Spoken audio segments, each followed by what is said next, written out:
Hi, I'm your daughter's doctor, and your daughter's in a stable condition, but there is a slight chance that Ali may suffer from memory loss.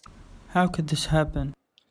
The human brain is the most complex organ of the body with over 100 billion neurons passing signals to each other via synapses.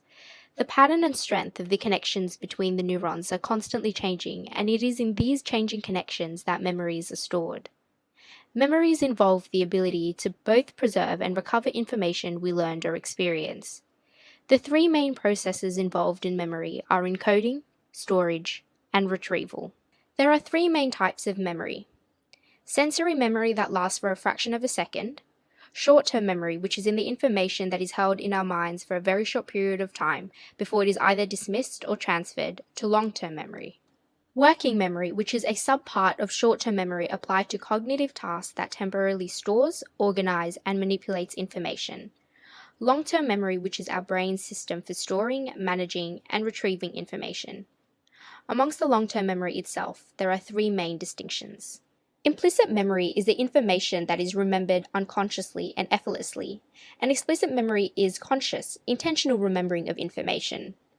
Declarative is the recall of factual information, and procedural is the recall of how to perform an action, task, or skill. Finally, semantic memory is recall of general facts, whereas episodic is the recall of personal experiences. Memories aren't just stored in one part of the brain. Different types are stored across different interconnected brain regions.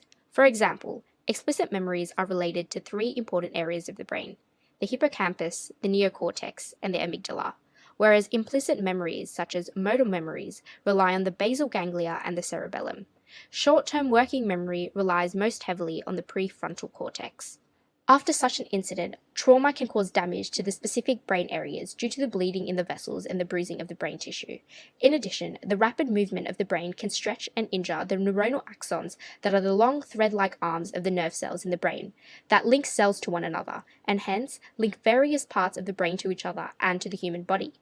This injury interrupts functional communication and retaining memory. So basically, she's gonna wake up stupid. Your daughter's going to be okay, and here's why.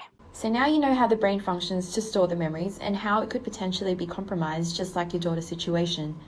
I think you as a parent need to know what the available procedures involve so that you can make your own decision after you have enough information.